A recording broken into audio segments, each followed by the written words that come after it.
starting. All attendees are in listen-only mode. Well, good afternoon, everyone, and welcome to today's webinar, Constructing Your Institution's Passport Block, Perspectives from 4-Year and 2-Year Institutions. I'm Kate Springsteen, Project Coordinator of Member and Education Services for the Interstate Passport Network. This webinar, along with all of our webinars in the series, is being recorded and will be made available at www.wiche.edu/passport/webinars by tomorrow, October 26th.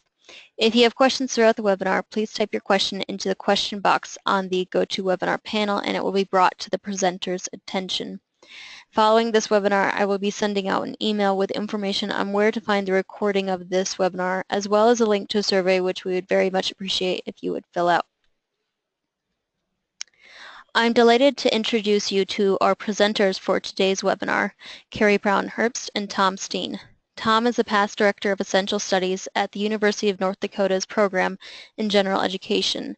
He was appointed as the first Essential Studies Director when the program was implemented in 2008, and he frequently speaks and writes about GE issues such as program design, student learning assessment, and transfer policy.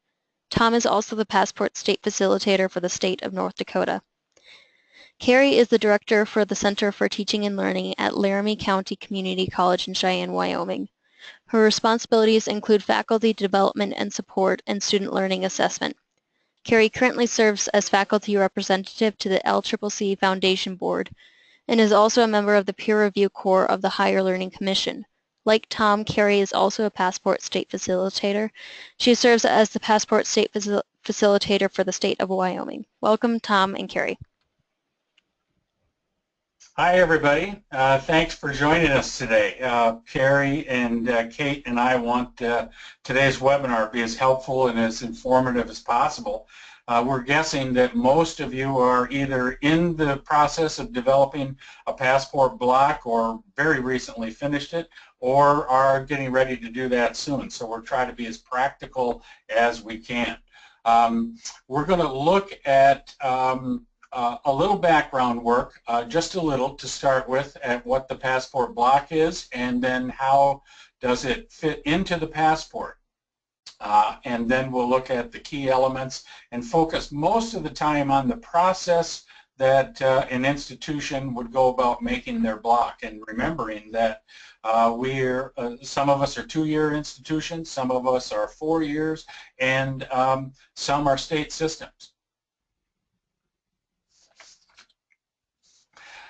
Probably helps to just take one step back, especially for people that might be a little new to the passport, and remember that the passport itself is something special and new. It's a new framework for friction-free student transfer with the emphasis on students, even though most of us who are online today are faculty members or administrators.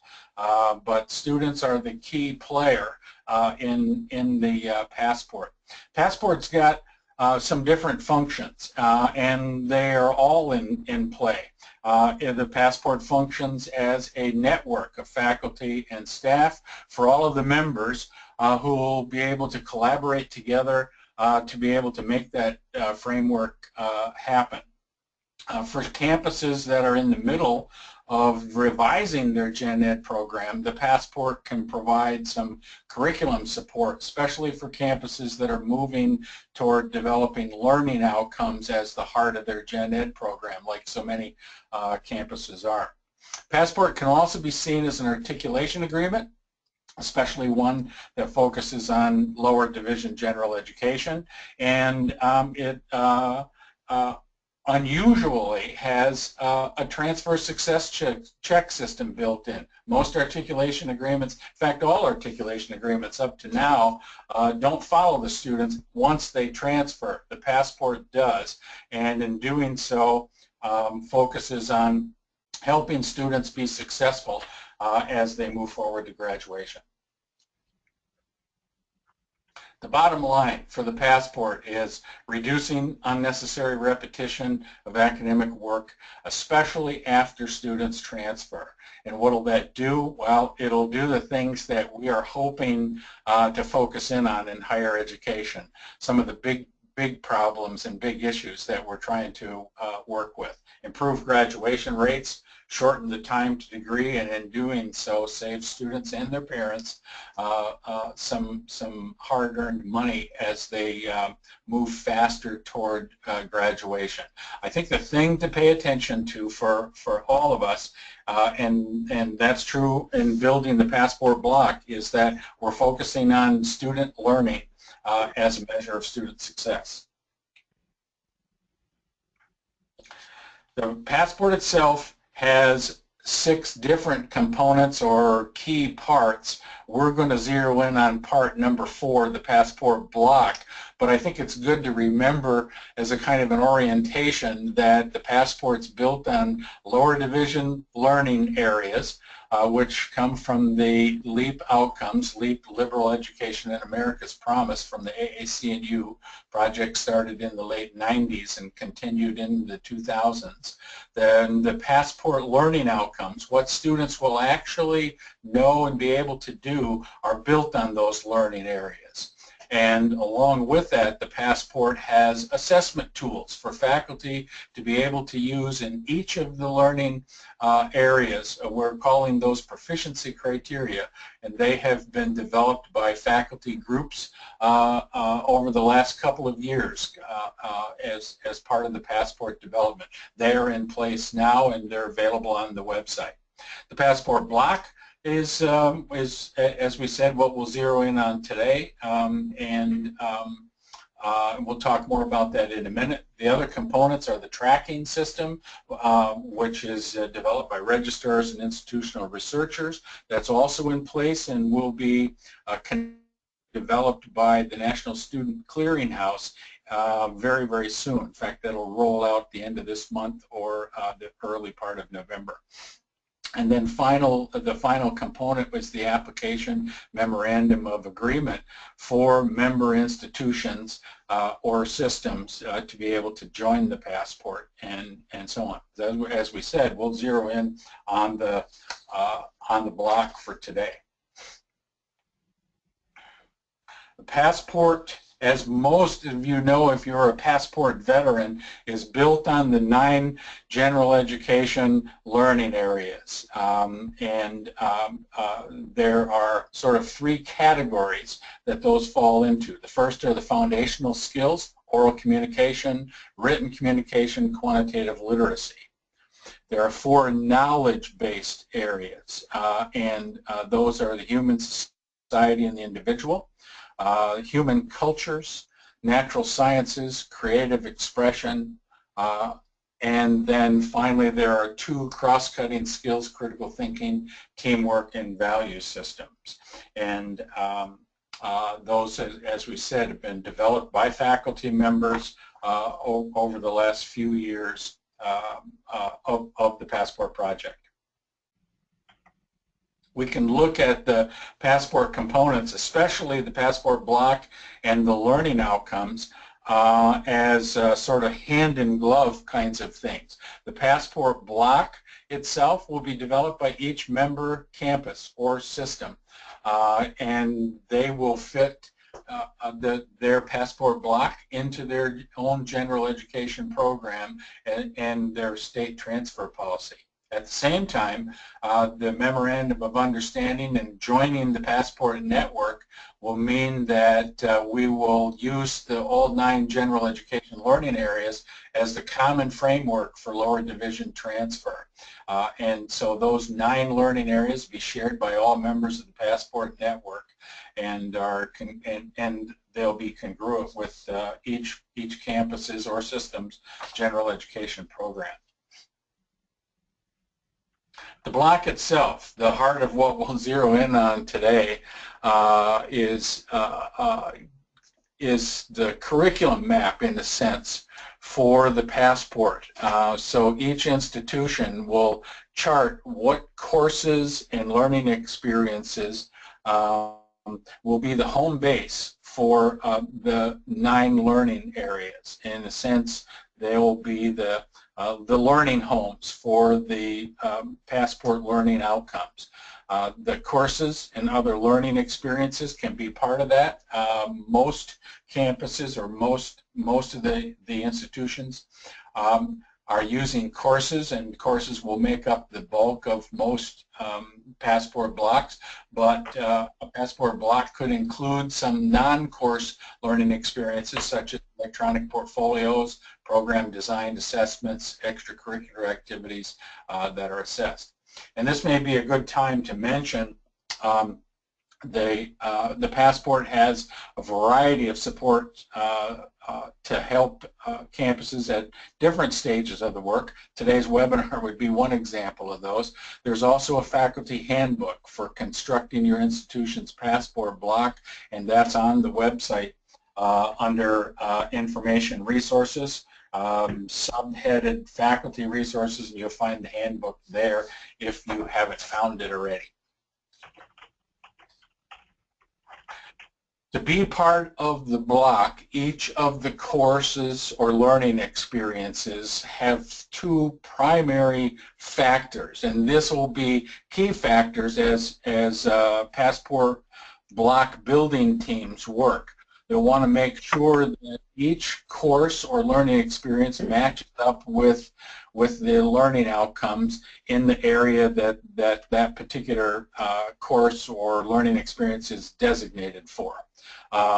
In each of the learning areas, the handbook will show that each one has 3, 4, 5 different things called features, and those features will be associated with the learning outcomes. Learning outcomes will mean demonstrated proficiency at the lower division general educational level or the level of transfer. So that would be the first thing, is be able to match the course up with the designated PLOs. And then the other factor is to be able to calibrate that learning experience or course so that a C grade or its equivalent, if you're not using grades, indicates proficiency, students' proficiency at that lower division gen ed level with the designated PLO.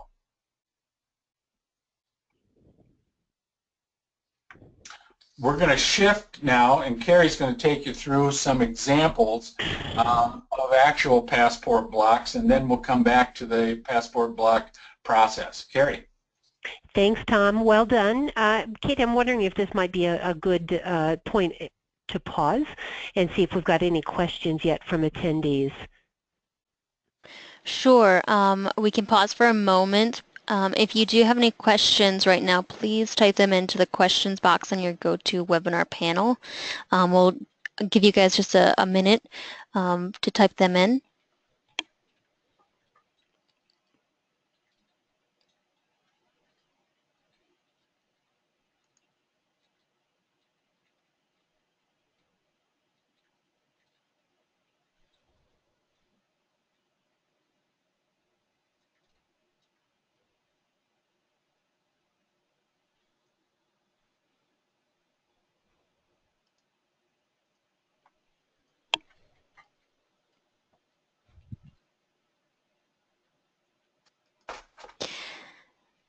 Okay, well, we haven't received any yet, Carrie, but if you do have questions, type them into the questions panel or questions box on your panel, and they will be brought to the speaker's attention. Beautiful. Thanks, Kate, and thank you again, Tom. Welcome, everybody. Thank you for joining us this afternoon. As Tom mentioned, we're going to run through some examples of Passport blocks, abbreviated in format. We'll actually have an opportunity to share with you a complete Passport block, but we'll take a look at just a few examples here so that you can see how greatly varied perhaps the experiences identified as Passport are, though all of them adhere to or address the Passport learning outcomes as they have been established. So we're going to take a look at an example first of that portion of a Passport block that has been identified as addressing the 3 foundational skills. And you may remember from the slide previous, those 3 foundational skill areas are oral communication, quantitative literacy, and written communication. And recall that we're talking about lower level general education. So Kate, if you would. Thank you. So we're looking at a sample here from Snow College in Utah. So to address oral communication, the process on this particular campus has identified, or the people involved in that process, I should say, have identified that in order for a student to satisfy the Passport learning outcomes in that foundational area of oral communication, they must take Business 1270, also called Strategic Selling. And Kate, is this an and/or from Snow College, or is this an or? This is an or, and it's just an excerpt of each area. Okay, beautiful. So opportunities for students at Snow College to meet the requirements of the Passport for oral communication include Business 1270 and Communication 1020, public speaking. There are other opportunities as well. Students at that same institution that are looking to satisfy the written communication foundational area within the Passport block can do that through success in English 1010, English 2010, or English 2014. And then the last of the three foundational areas, quantitative literacy, you can see those students can choose, among other things, either Math 1030 or Math 1040. So Snow College has identified a number of opportunities that a student can take advantage of to meet the foundational skill areas of the Passport. So that's one example. If we consider then the knowledge areas, or those knowledge-based Passport learning outcomes, Tom identified earlier, there were 4 areas: creative expression, human cultures, human society and the individual, and natural sciences. So those are the 4 areas identified as knowledge of concepts areas. Okay.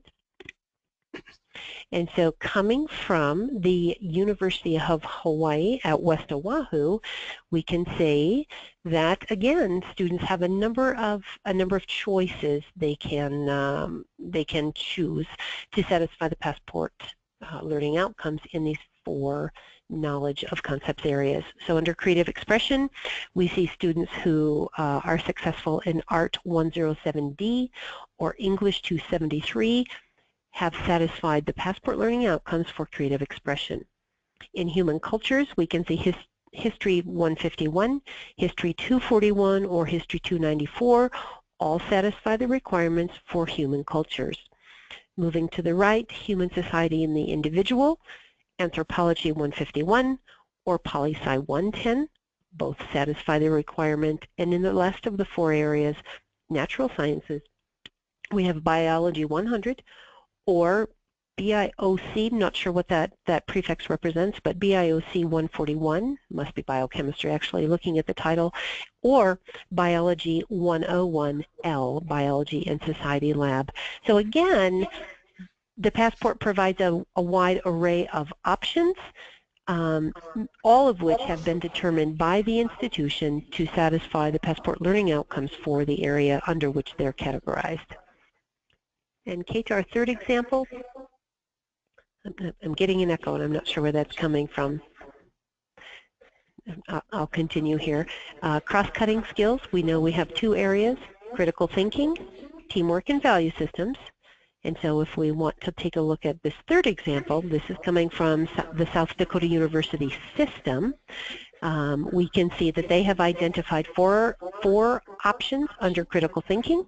They are English 101, Math 102, Econ 202, and Poli-Sci 250. And then under teamwork and value systems, we can see the 2 different identified experiences, English 125 and English 256. So all of the examples we've looked at provide a number of opportunities for students to satisfy Passport requirements without prescribing a one-and-done sort of approach. Now let's take a look at a complete Passport block, the complete cataloging, if you will, of all possible experiences, and this is coming from the institution where I work, Laramie County Community College in Cheyenne. So this is live on our website. I know the URL will be included in the presentation, but you can see the 9 learning outcome areas and the interactivity that's been programmed on our website so that students looking for their opportunities for each of the areas can simply expand the panel and see everything they have to choose from. Now, our Passport block was developed by our faculty, voted on by our faculty, and you can see a profound difference there between the opportunities for oral or written communication. There's one class to satisfy each of those. But if we take a look at quantitative literacy, you can see there are a number of different courses. Same is true as we move down to creative expression, human cultures, human society and the individual. You can see there are several there. And this, in this area, it's the only of the 9 areas at this particular institution where the faculty have decided 2 courses are required. And so the faculty determined in order to satisfy the learning outcomes for natural sciences, a student had to be successful in a life science course and a physical science course. So they need to choose one from each of these 2 areas. Critical thinking, you can see there are a number of choices there. And then the last category, which is that cross-cutting skill of teamwork, students have five courses to choose from. So you might imagine, and we're going to take a look at this later, that there are a number of ways students can achieve the Passport while simultaneously achieving either the Gen Ed block or the prescribed Gen Ed courses for their degree program. We can see several of those live within the Passport block as well. Kate, if you would. And we're going to now move towards not so much finished product at other institutions, but discuss more of the process. And Tom's going to review for everybody the 8 steps you see listed here, and then we'll dive into some more examples after that. Tom, take it away. Okay. So what we're looking at are the 8 steps of the block development process as we shift gears from examples to looking at how to get it done. These 8 steps are right in the handbook, and so those of you that want to follow along, you can do that. In fact, they're on page 18 in the handbook. And they are the steps. Probably good to review those for a second. So organizing the people who are going to be involved in doing the work is step 1.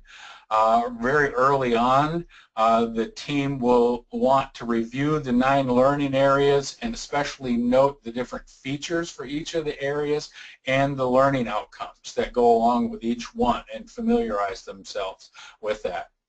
As they do that, the team will want to look at the congruence between the Passport learning areas and institutional learning outcomes. In most cases, we've found that institutional learning outcomes map pretty closely to the Passport, but occasionally there's some differences, and the team will want to look at that and make sure that they're familiar with that as they go.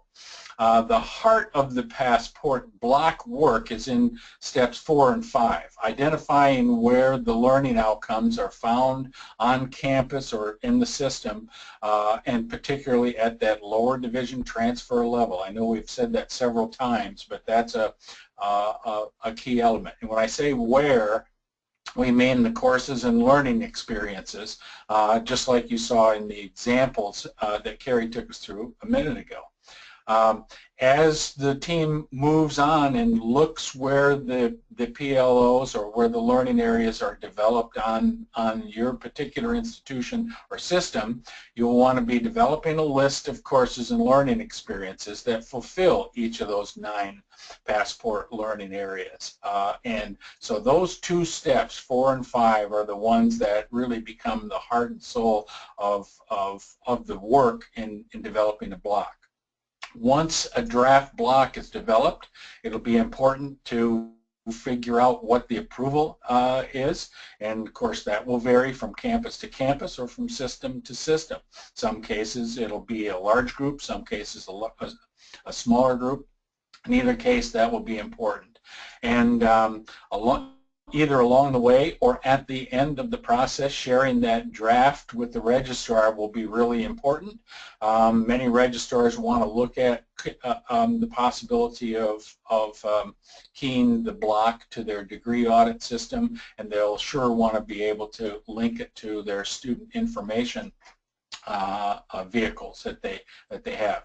At the end of the process, it'll be important to post the block on the campus. You saw a great example of that in the Laramie County Community College example just a second ago, and eventually it'll be posted on the Possport Network site as well. So those are the key steps along the way for processing it. Let's take a look at a couple of those steps and we'll highlight them. One of them is developing the team, obviously step one, and a real key part of the Possport block development process. The Possport block is faculty work, so the bulk of the team ought to be faculty members, and each one of them would be very useful to have knowledge of the institution's general education program and ideally have some experience in working in it, either from a teaching standpoint or from a curriculum standpoint. Might be the sort of thing that somebody would be on a general education committee or a faculty member who's taught and still teaches a lot of general education. At the same time, some familiarity with working with learning outcomes is an important characteristic for members in the faculty area, as well as across the team having representatives from all of the disciplines across the campus, and particularly across the disciplines that are in the general education program, so that there are some scientists, some humanities people, and so on and so forth. I think you get the idea. It also helps to be aware of the state system general education policy, at least to be able to access it, if not familiarity in working with it. So those are kind of key elements or key criteria for the faculty members enterprise. Of all of those, the general education knowledge and experience is probably the key of those. The other things can come along as the team gets going. The other kind of factors, let me highlight it. Back up 1 second, Kate. The team ought to have a good, or be able to build a connection to the registrar and to advisors. May not be important to have those people on the team, but building a connection to those people will be important. At our campus, I think the registrar will be sort of hand in glove with it, but I think every campus will decide that. And the other kind of connection that will be important is to have links to instructors in general education who might not be full-time regular faculty, part-time adjuncts, online instructors who are off campus, in some cases graduate students, depending if there are graduate programs on the campus. That having a link to those people will be important as the Possport block gets developed. The other element is the leadership decision for how it goes. In some cases, we're finding that general education directors or coordinators or the chair of general education committees, both of those tend to be faculty people, are serving as leaders. In some cases, the academic vice president or chief academic officer is leading. In many cases, it's a combination of those two. But deciding how that works best on your campus or your system is a key player. And eventually, where the approval will need to be, bringing in the campus senate or other approval body will be important, certainly be important to know how to relate to them. At my former campus, University of North Dakota, our general education committee does the bulk of that work with the general education director, but since it's a unit of the Senate, it's automatically connected to the Senate. So figuring that leadership element in the Possport block along with the team are key factors as we move on. Carrie. Thank you, Tom. So if we take a look now at the actual process, the block building, and some very important legwork needs to happen so that I'm sorry, I was on speaker. So some important legwork needs to happen so that the sort of the momentum that you want in your faculty and other critical players in the process, that momentum just builds and builds. So the very first step, I would say, in terms of getting your faculty on board and or beginning the development of your Passport block is that orientation and overview.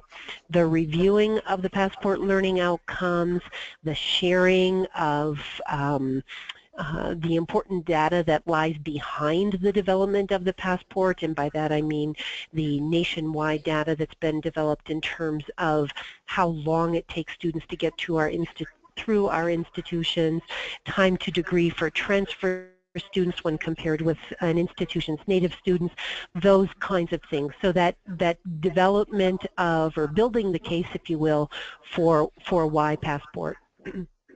The next step in that process, of course, is to review the Passport learning outcomes.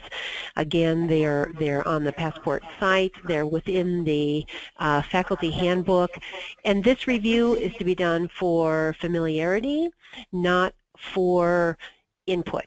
And it's important to know the learning outcomes have been established, and so the question for everybody is, are these learning outcomes congruent with our institution's lower level gen ed? So that's the review you want to have.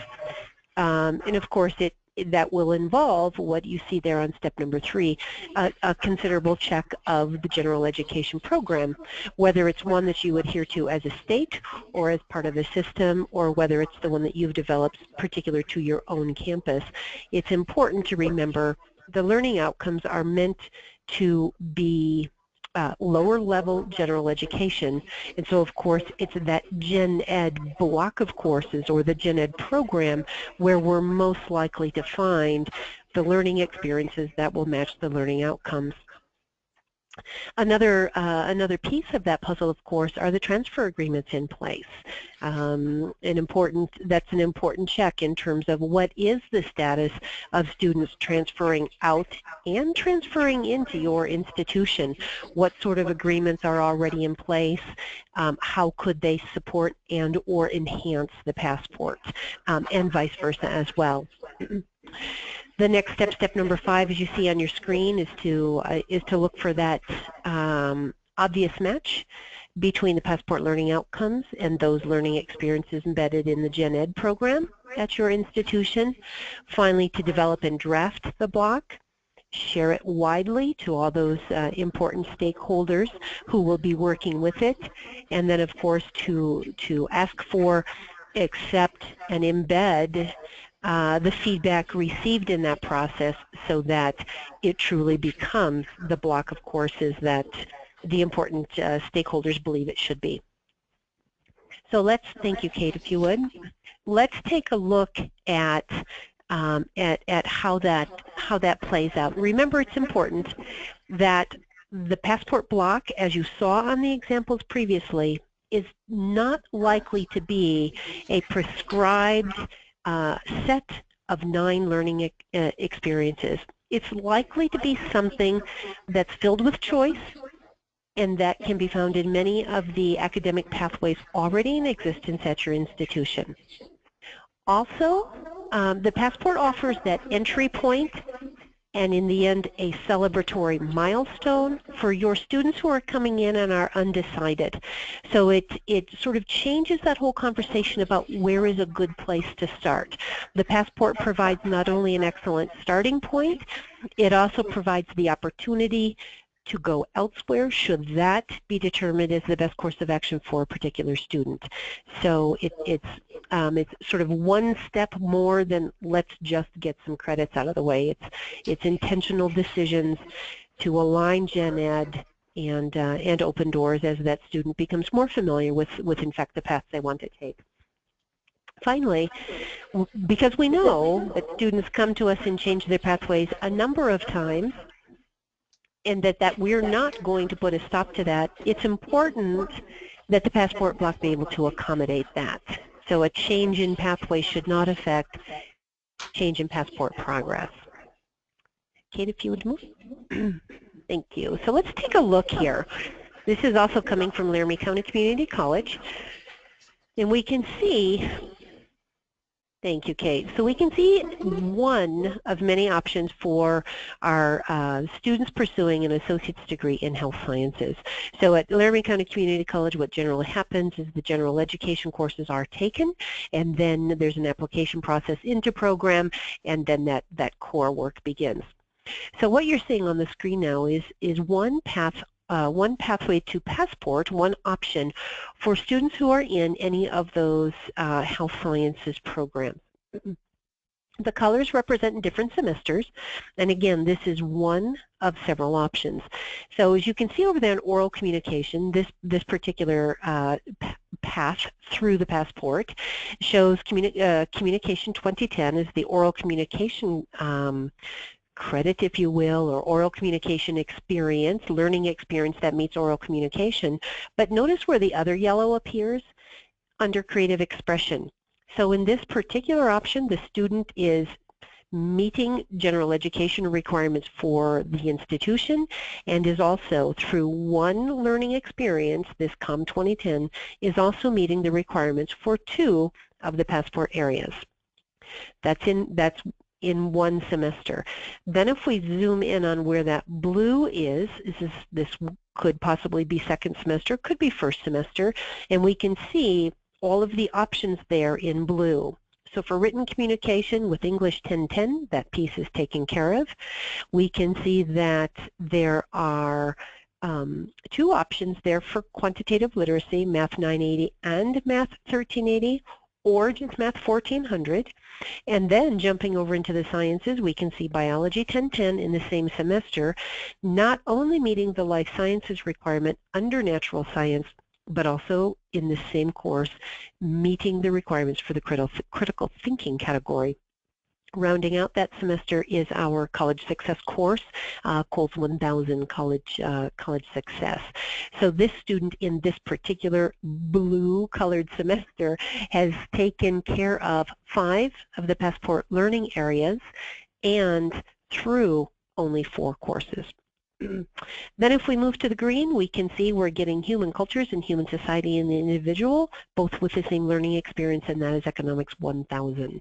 So again, a bit of a double dip, but with one more semester in order to grab the physical science, you can see there in that salmon color, Chem 1000, now through 4 semesters. This particular option took 4 semesters. The student now has that Passport complete.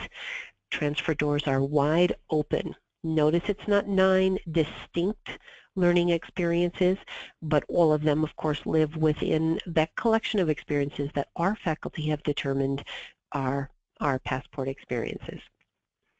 Kate, if we can take a look at one more, I believe education is the next example we have.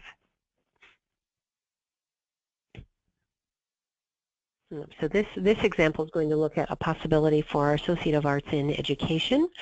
And you can see the summary there at the bottom. We've got 3 semesters. We're acquiring 26 credits. Biology 1003 is covering 2 areas. Econ 1000 is covering 2 areas. And you can see again, in this particular example, this student in 3 semesters has that Passport block complete. Transfer doors are open if in fact that's the path this particular student is on. And in addition to having the Passport complete, we also have a very substantial element of the general education requirements for this particular pathway already under our belts as well. So yet another example for how the Passport can work with prescribed pathways. Okay. The other piece I wanted to touch on, and Tom mentioned this earlier, this has been a very important, the Registrar has been a very important liaison, if you will, to Passport here at Laramie County Community College. The Registrar generally has a very broad lens on the institution, and that is sort of a back-end lens that faculty are not necessarily tasked with understanding or even need to ever develop And by that I mean this: the registrar, of course, is far more familiar with prerequisites, transferability, credit requirements, and the like across the institution. And so it's important to have that lens on the development of the block. The registrar also has a very broad lens on those same sort of pieces, but in terms of a state, a region, and articulation conversation. So the registrar is in all of those conversations. As faculty members, we tend to be in those conversations that are pertinent to our area. So that very broad lens that by necessity lives with the registrar is an important one you want to tap into for the development of the Passport block. Also, by design of the Passport, the registrar is most likely going to be that person, or at least that office, that is the critical element in the data reporting. And they've already got that down. So the data reporting piece to the National Student Clearinghouse has already been developed. You've got to have a responsible party at your institution. Most likely that will be the registrar or somebody in the registrar's office. So having that voice and that lens present as the block is developed is very, very important, and may save you some heartache in the end. So I really wanted to hammer that home. Tom mentioned advising. Advising is also a critical partner. We're finding at Laramie County Community College, advising is more of a partner now that the block is developed, and developing that grassroots familiarity with the Passport is where advising is having to be an important partner for us. So wanted to mention those two. I believe that finishes the content that we had prepared today, and I believe Kate is ready to address questions. Well, thank you, Tom and Carrie. That was a great presentation. So once again, if you do have questions, enter your questions into the questions box on the GoToWebinar panel, and they will be brought to Tom and Carrie's attention. I do have one question. So the question is, does anyone outside the campus audit the course map to validate fit?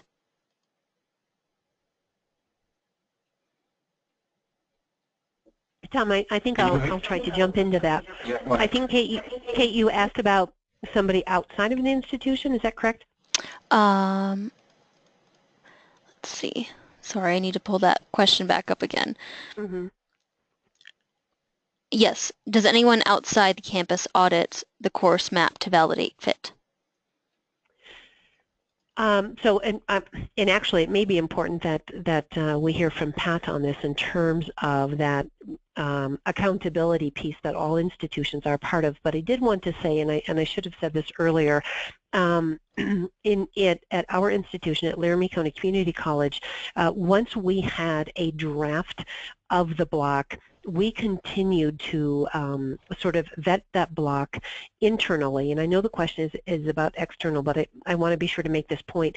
We wanted to monitor ourselves and make sure that the block of courses we had developed, or we had decided was going to match the Passport.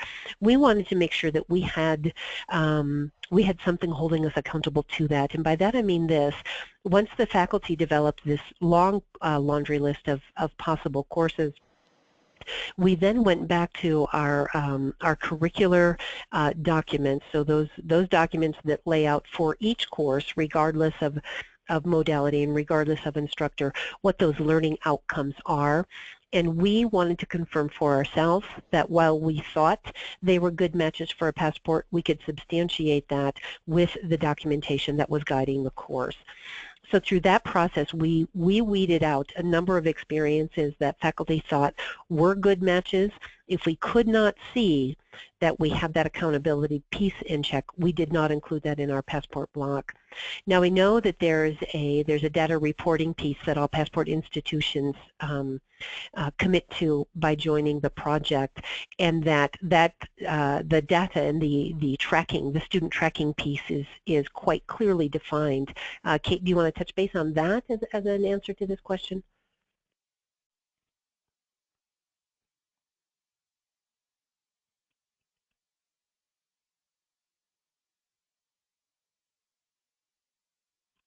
Kate, can you hear me? I'm not hearing you, Pat. Pat? Yes, can you hear me? Yes, I can. So I think that was David that asked that question. And so just to add to Carrie's process, and I'm hoping she's going to talk a little bit more about the process they use for selecting the courses initially, because I think they had a very good process and using a group against the learning outcomes. But the the MOU that institutions or systems sign indicates that or requires that faculty at the institution assure that the learning outcomes will be addressed in the courses that they include in their Passport block. One of the nice characteristics of the Passport is that the block can evolve over time. So as faculty want to make changes in the curriculum in their courses, they can do so without triggering any kind of external review, as long as they ensure that those learning outcomes continue to be met. So they can add additional courses, they can remove courses from their block. It's their responsibility to ensure that the learning outcomes are addressed. And as Carrie then mentioned, there is a process, a tracking process, and what that tracking process entails is looking at the academic progress of students for at least 2 terms after transfer to a Passport receiving institution to determine how well they are progressing at their new institution based on what they had learned formally, and that data goes back to the sending institution for use in continuous improvement processes as appropriate. So that's one quality assurance measure that is in place. Another one is that students earn the Passport when they make at least a C or its equivalent in every course in the Passport block, because those faculty members involved in helping to shape the Passport wanted to have some quality assurance measures in place that say, you know, students have developed a certain a transfer level proficiency in these learning outcomes. There are a couple of other quality assurance measures that are in place with this project. As some of you know, we received a First in the World grant from the U.S. Department of Education, and it supports a very robust evaluation process that will be in place over the first 3 years or 4 years of this project. That's being conducted by Rutgers, and it will look at how well students are performing after transfer and provide some guidance about ways that we could strengthen the Passport should that need to be done. The other activity that we have in place is that through the National Student Clearinghouse, that data goes to the Passport Review Board in aggregate about the performance of students at their receiving institution, and it tells the Passport Review Board which institution students had transferred from. So they will be looking at that data and determining if they see places where there could be some improvement. They will be then talking with the sending institutions about, you know, these are the results we're seeing, and are there ways to improve these performances of your transfer students. So That's in place. Another pilot that we have going right now is one in which we have 6 institutions in 3 states that are looking at the assignments that they are using to assess the learning outcomes in 4 areas, and they are cross-rating those assignments for one another, the faculty at each institution, and they're also cross-rating the corresponding student artifacts to those assignments as a way of helping institutions determine whether the courses they've selected for their Passport block are the most appropriate ones, or if they can see maybe some good examples of some learning experiences and assessments that other institutions have used. So it's a collaborative professional development opportunity for faculty. It's just at this point a pilot tool, and we'll be relying on the faculty involved in that particular pilot to tell us whether they think a tool like that might be useful to institutions in the future as they develop their Passport block, should they wish to use a tool like that. So I hope that, I know that was a long-winded answer, but I hope that helped, and I hope that Carrie might, if there aren't other questions immediately, that Carrie might explain a little bit about the process they went through, the grid they used to identify those courses for their block. So, Kate or Carrie? Carrie. Kate, do you have another question? I do. I'll ask it after your answer. Great, thank you, and great reminder, Pat. So the process, very briefly, the process we followed at Laramie County Community College was to, and we did this when the Passport learning outcomes were finished. So that's the point at which all new institutions are coming to the project as well. We went to, I went back to the list of all faculty members that had been invited to contribute to the project up to that point. So Laramie County Community College was one of those instrumental institutions in helping develop the PLOs. I extended a new invitation to every one of those faculty members. I believe there were 43 here at LCCC, and asked them if they wouldn't come to a large group think so that we could draft our list of courses where we thought the Passport learning outcomes were most likely to be found. So I extended that invitation to a very large group of faculty, committed to, I want to say it was about 4 hours, and allowed faculty to come and go into that meeting because it was on a day when they were holding classes. Of course, had a number of snacks on hand. And what we did was take our general education block, so the long list of courses that have been identified as general education courses in the 9 areas that LCCC has identified in their Passport block. I put up tents and had faculty go to the area, so the table tents identified that gen ed area for LCCC, so it was already familiar for them.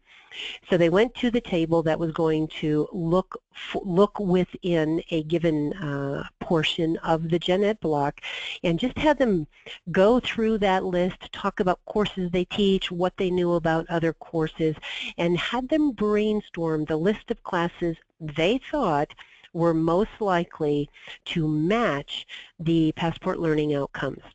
So we came out of that meeting 4 hours and a number of snacks later with a draft Passport block.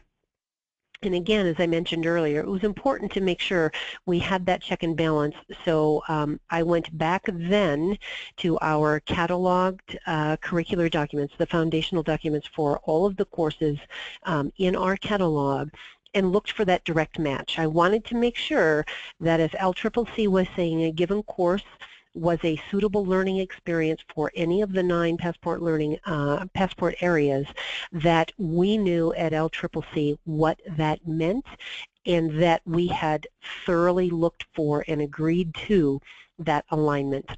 A number of courses through that process fell off the list, where I thought there was a close match, but wasn't certain on perhaps 1 or 2 of the criteria.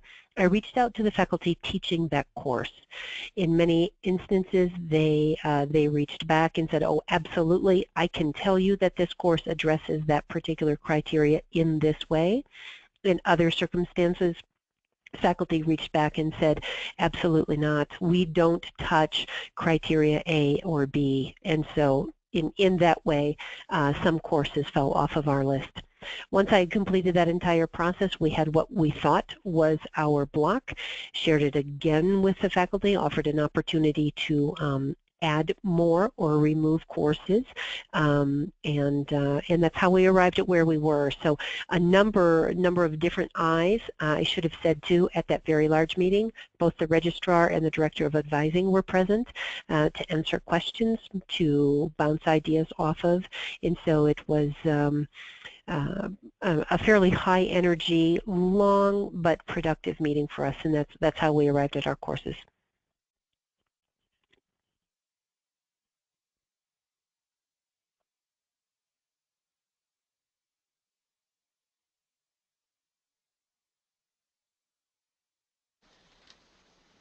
Thanks, Carrie. Kate, are you still there? Yes. So yes, thanks, Carrie. I have a couple more questions that I want to get to since I know we're running short on time. The first is whether these slides will be available or not, and they are available. They should be available to you right now as a handout. I will also be sending them out in the email follow-up after this webinar, and they will be available on the website at www.wiche.edu/passport/webinars by tomorrow. Then I do have another question for you, Tom and Carrie. And the question is, while I know all blocks don't have to be linked to coursework, what is the average course credits represented by the 9 blocks?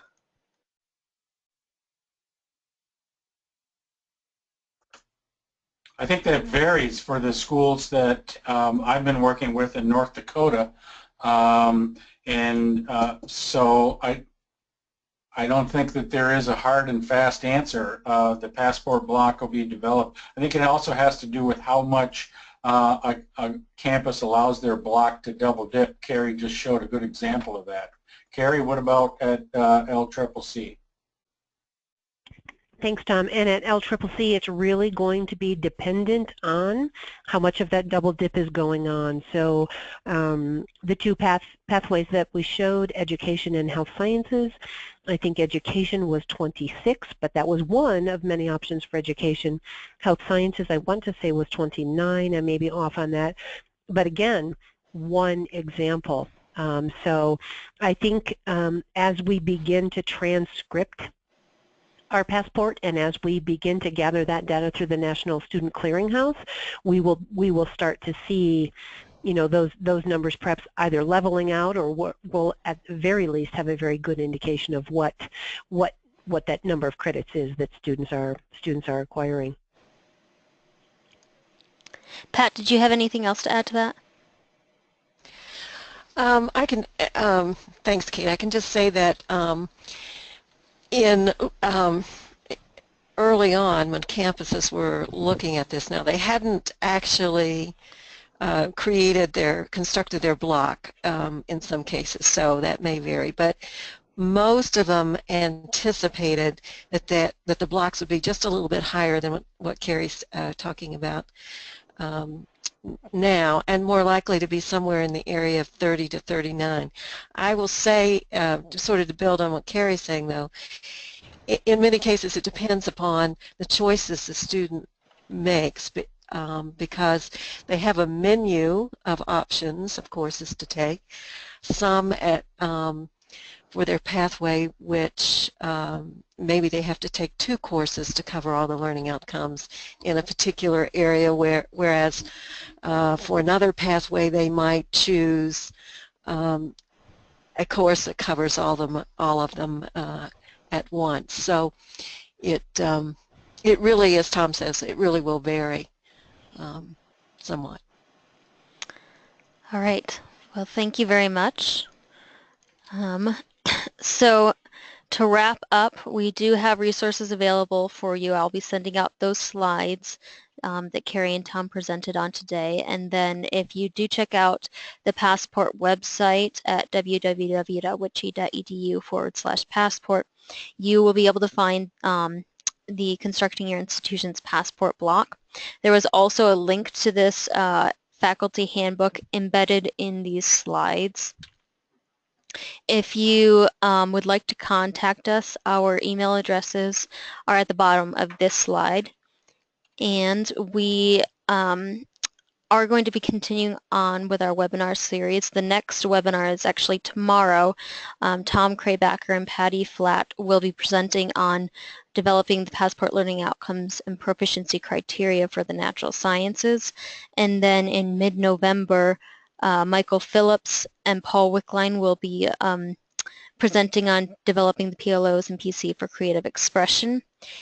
The link to the webinar that I will be sending out in the follow-up email for today's presentation will also include all of the previous webinars. So if you're curious about learning about the Passport more generally, Bob Turner gave a really good presentation earlier this summer on that, and there are other webinars on registrars and institutional researchers as well, and on transfer from a nationwide view.